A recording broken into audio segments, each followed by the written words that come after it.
So getting straight into your reading, we have the Six of Cups coming up as your underlying energy. Now, the Six of Cups can be about the past. That's hardly surprising at this time of the year when we're shifting from one year to the next.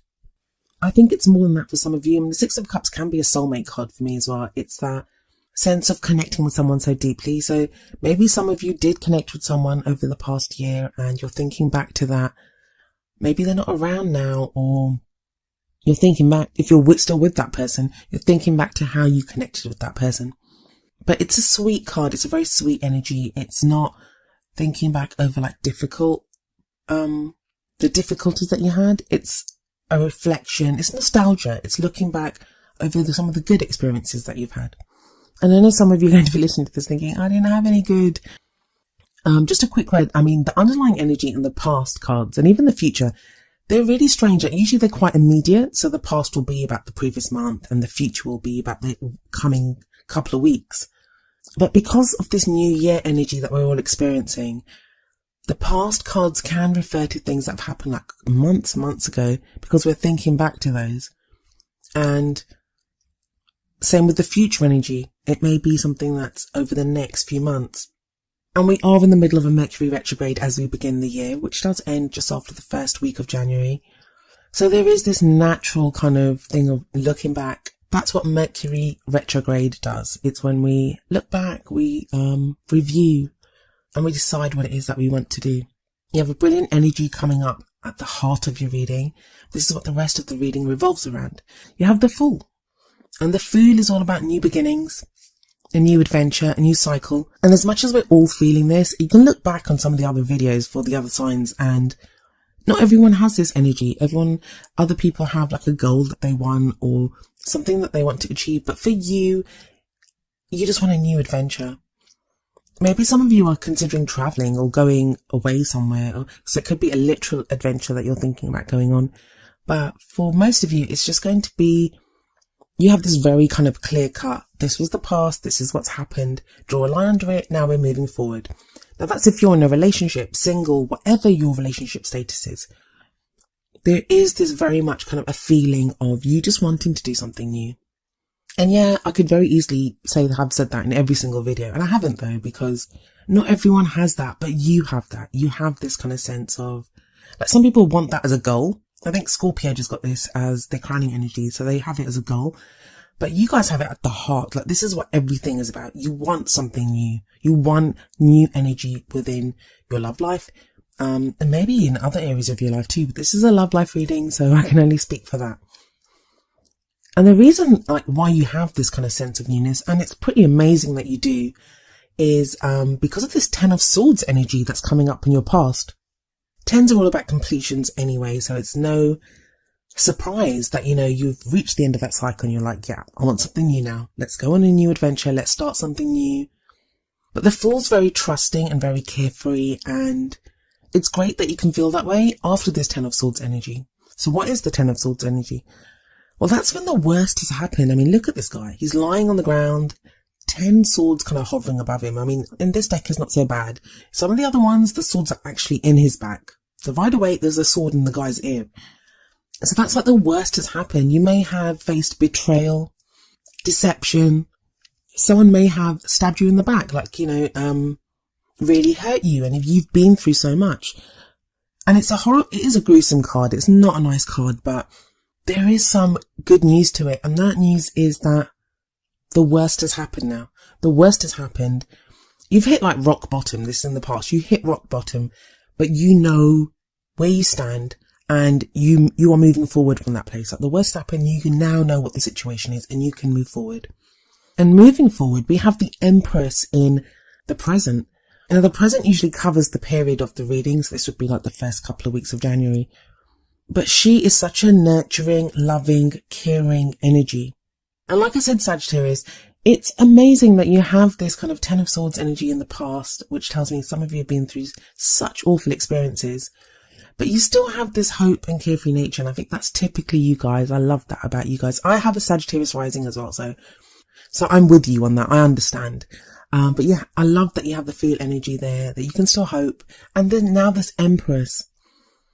So like I said, the Empress is very nurturing, very caring. I'm looking at the Empress there with the Six of Cups above it. Some of you are going to be now thinking about motherhood or parenthood, I should say, because even if you're a man, this energy can apply to you.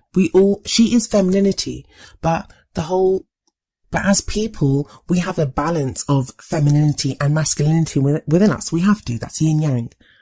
So when this card shows up, it's important that we do have that balance within us. But as I was saying, with the Six of Cups above this card, some of you are going to literally be thinking about having children. You see the kids above there, and she is like Mother Nature. She's the mother card. But obviously that's not going to apply to all of you. We also see her holding up the symbol of Venus, and Venus is all about beauty and obviously love as well. We associate love with Venus. So a lot of you may find yourself at this time like being in that kind of nurturing, caring role. You're taking care of other people.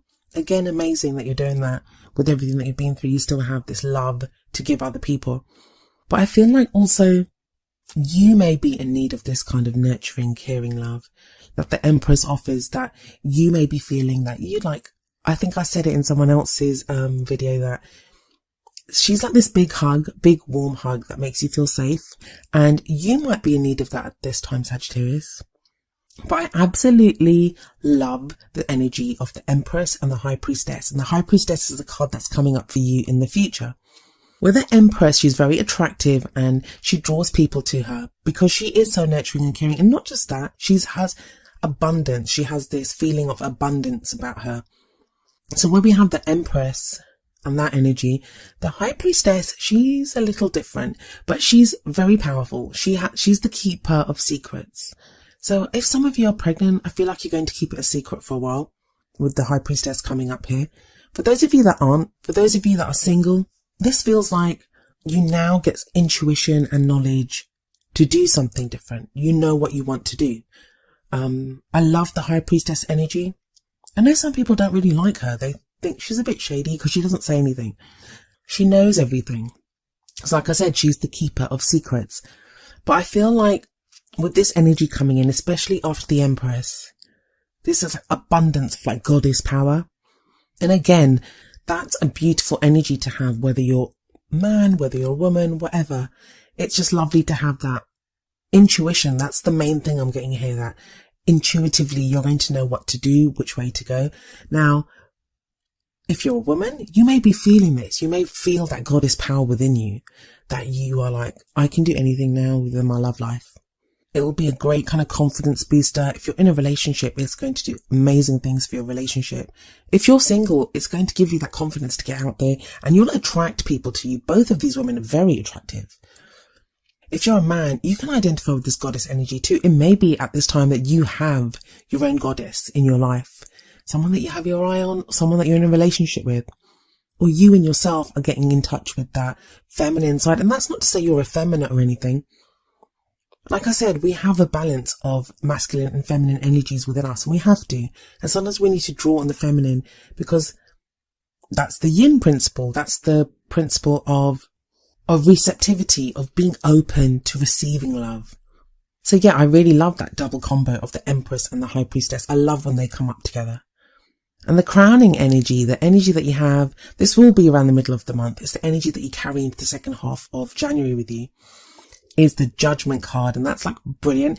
And I'm just looking at your cards. You have 6 cards there. 4 of them are major arcana. So this is like huge changes going on in your life. But there may be subtle changes because they're all very subtle cards, like the full subtle.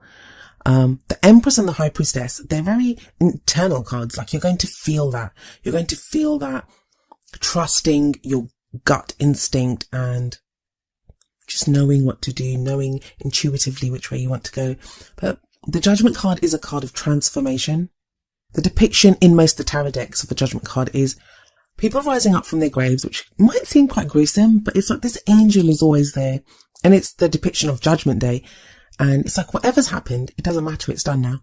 There's nothing you can do about it. You can't change the past. So this is very much the card of like the phoenix rising up from the ashes. Whatever you've gone through it. I always see forgiveness in this card. It's about forgiving whoever needs to be forgiven from your past, forgiving yourself even. I mean, I keep saying this every time the card comes up, but sometimes the hardest person to forgive is ourselves. We can hold things against ourselves, and this is like, let it go. Draw a line under it, take whatever experiences that you need or whatever lessons that need to be learned and move forward. Face the future without fear. So that's an amazing transformation that you've gone through, Sagittarius. And the Judgment card can sometimes show someone coming back from the past as well. But for those of you that are reconnecting with someone from the past, also Mercury retrograde can bring people back from the past. But if you are be different, it's transformed, it's not the same. So it'll be like starting afresh. But what's the extra advice or wisdom that we have for you from the Oracle cards? Well, the first card is from the Romance Angels deck, and it's love yourself first. The card says your self-respect makes you more romantically attractive. And I do feel that. I do feel this whole sense of self-respect coming in, especially with the Empress and the High Priestess, that kind of whole goddess energy. It's amazingly empowering and something that you should really kind of try to get in touch with. If you can't, I mean, if you're haven't been feeling, I don't want to use, if you haven't been respecting yourself, that sounds horrible, but just, if you've just been feeling unsure, and that can happen. You've got the Ten of Swords energy coming up as a past energy, so that's not a nice thing to have gone through. And it can leave you shaken, but this card tells you that love yourself first. That is what's going to make you more attractive. I think you need to practice some self-care, Sagittarius, especially, I mean, as much as I love the Empress and the High Priestess energy, it may be that you've been taking care of other people. That's what your Oracle cards seem to be suggesting, that you need to practice some self-care. You need to take care of yourself. I mean, the next card that comes up is from the Wisdom of the Oracle deck, and it's number 27, Exchanging Gifts. I'll read you the essential meanings and the relationship message from the book and then tie it in with the rest of your reading. Essential meanings: the law of giving and receiving, currency, trade-offs, weighing costs and determining value. Relationship message: love is an exchange of life force energy between two beings. It grows exponentially when it's reciprocated. You must give and receive in order for love to flourish and abundance to flow between you. Spirit wants you to start accepting all the blessings waiting for you, as well as offer the same gift in return. Open your heart and allow it to be filled. Let love in and let it flow out of you too. Love is truly yours today. I mean, that's a lovely card, and it is an important message that sometimes we can be all about like giving love. We want to love someone and we want to take care of people. Obviously, people that we love, we want to take care of them, but we don't often do that to ourselves, like, or allow other people to do that for us. So the Empress energy, I think, is going to really help with that. That is a lovely, caring, nurturing energy. So allow yourself to be taken care of as well. And for those of you that are single, and you may be yelling at this video saying that, you know, yes, that's what I want. I want someone to take care of me, but there's no one there. Allow yourself to be taken care of by friends and family if you can. But it's that flow of love. When it starts flowing in one area of your life, it expands to all areas of your life. So feel that love. If you're looking back, remember the good times. Don't forget to listen to your gut instinct. The High Priestess will be whispering her secrets to you very soon. And this whole transformation of the Judgment card, and if you harness that love energy, I mean, the Judgment card sits right underneath the Ten of Swords. So it's like whatever you went through, that has transformed you. As bad as it was, it's transformed you for the good.